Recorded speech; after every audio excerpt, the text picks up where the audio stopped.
সিপাহীজলা জেলার পর পশ্চিম ত্রিপুরা জেলা স্তরে যে দিশা কমিটি রয়েছে সেই দিশা কমিটির বৈঠক অনুষ্ঠিত হয়। সেই বৈঠকে সভাপতিত্ব করেন পশ্চিম ত্রিপুরা লোকসভা কেন্দ্রের সাংসদ তথা রাজ্যের প্রাক্তন মুখ্যমন্ত্রী বিপ্লব কুমার দেব।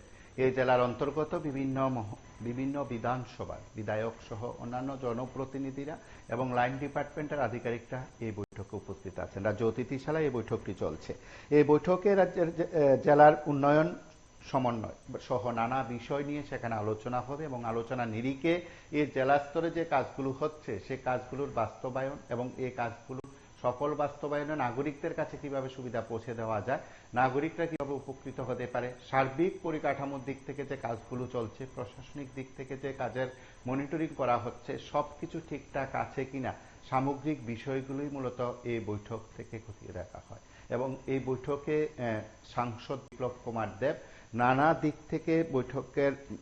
দিক থেকে ডিপার্টমেন্টের যে কাজকর্ম রয়েছে সেই কাজকর্মগুলো খতিয়ে দেখছেন বলে খবর এবং প্রশাসনিক স্তরে এই বৈঠককে যথেষ্ট গুরুত্ব দিয়ে দেখা হচ্ছে।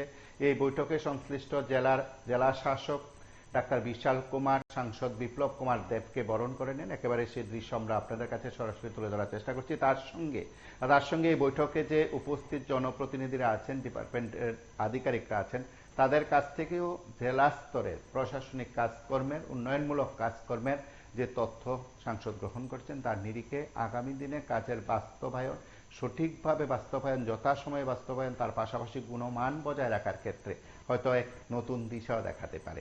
আজকের এই বৈঠকের নির্যাস বা বৈঠকের বিস্তৃত হয়তো এই সময়ে আপনাদের কাছে তুলে ধরা সম্ভব নয়। বৈঠক চলছে, আমরা ঠিক বৈঠক চলার মুহূর্তে কিছুটা দৃশ্য আমরা আপনাদের কাছে তুলে ধরেছি। তার পাশাপাশি সংবাদ মাধ্যমের মুখোমুখি হয়ে প্রতিক্রিয়া ব্যক্ত করেছেন সাংসদ বিপ্লব কুমার দেব। আমরা তার কথা শুনব।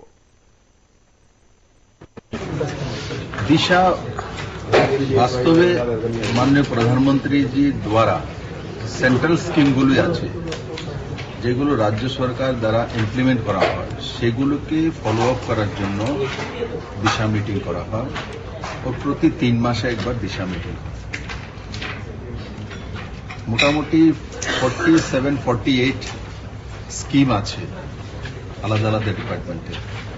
এগুলোর দিশা নির্দেশিকা এবং আগামী দিনগুলিতে কিভাবে সেগুলি ইমপ্লিমেন্ট করা হবে, ইমপ্লিমেন্ট করতে গিয়ে অসুবিধা কোন জায়গাতে হচ্ছে সেগুলো নিয়ে এই মিটিংয়ে আলোচনা হয় ও সময়ের মধ্যে মাননীয় প্রধানমন্ত্রীর ফ্ল্যাগশিপ স্কিমগুলিকে জনতার কাছে পৌঁছে দেওয়া এই দিশা মিটিংয়ের মূল লক্ষ্য।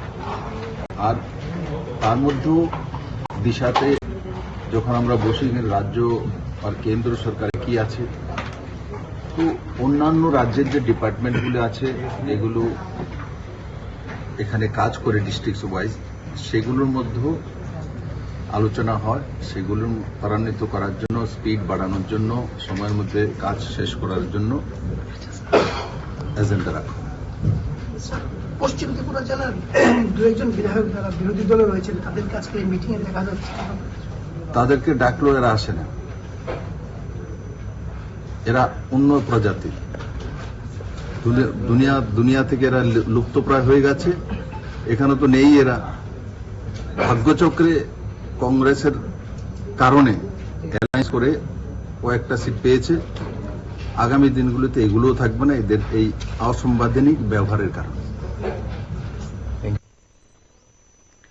আপনারা শুনলেন সেই বৈঠকের বিষয় নিয়ে তিনি কি বলছেন। বৈঠকের নির্যাস এবং সামগ্রিক বিষয়গুলো হয়তো পরবর্তী সময় বেরিয়ে আসবে, কিন্তু প্রশাসনিক এই বৈঠকে উন্নয়নমূলক কাজকর্ম নিয়ে জেলা স্তরের দিশা বৈঠকে যে আগামী দিশা ঠিক করা হবে সেটা যেমন গুরুত্ব পাচ্ছে, ঠিক তার পাশাপাশি জেলা শাসক সহ অন্যান্যদের উপস্থিতিতে এই বৈঠক থেকে আগামী দিনে জেলার প্রশাসনিক কাজকর্ম, উন্নয়নমূলক কাজকর্মকে যথাসময়ে জনগণের যাতে কল্যাণে আসে সেই উদ্যোগ যেমন গ্রহণ করার কথা এই বৈঠক থেকে বেরিয়ে আসতে পারে, তার পাশাপাশি উন্নয়নমূলক কাজকর্মের গুণমান বজায় রাখা, যথাসময়ে কাজকর্ম শেষ করার উপর নিশ্চয়ই এই বৈঠক থেকে বোধহয় প্রত্যেকে গুরুত্ব দেবেন এবং সাংসদ নানা বিষয় নিয়ে আলোচনার পাশাপাশি জেলা স্তরের উন্নয়নমূলক কাজের মাধ্যমে দিশা দেখানোর ক্ষেত্রে প্রশাসনিক সকল অংশের স্তরের আধিকারিকদের নিয়ে বৈঠক করছেন। এই বৈঠক থেকে অবশ্যই ভালো কিছু দিয়ে আসবে বলে সংশ্লিষ্ট মহল আশাবাদী। তার পাশাপাশি এই বৈঠকে সিপিআইএম এবং কংগ্রেসের যারা এই জেলার বিধায়ক যারা আছেন তারা বৈঠকে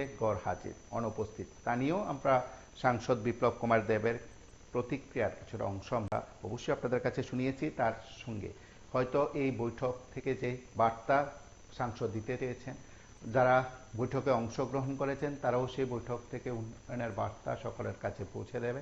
কিন্তু আরো একটি বিষয় খুব গুরুত্বপূর্ণ, এই বৈঠকে যে কয়েকটি বিষয় আলোচনা হয় তার মধ্যে অবশ্যই চলমান প্রকল্পগুলো নিয়ে আলোচনা হয়। চলমান প্রকল্পগুলো বাস্তবায়নে কোথাও কোথাও সমস্যা হচ্ছে, কোথাও কোথাও সে সমস্যার দ্রুত সমাধানের কথা। আমরা গতকালের বৈঠক থেকে সিপাহীজলার যে বৈঠক হয়েছিল এই দিশা কমিটির, সেই বৈঠক থেকেও যে বার্তা সাংসদ দিয়েছিলেন তাতে সমস্যার সমাধান করে অতি দ্রুত সেখানে কাজগুলো সম্পন্ন করার উপর গুরুত্ব দিয়েছেন। আশা করা যাচ্ছে পশ্চিম ত্রিপুরা জেলার এই বৈঠক থেকেও সেই বার্তা বোধ হয় সাংসদ দেবেন। আপনার সঙ্গে থাকুন, দেখতে থাকুন PB24।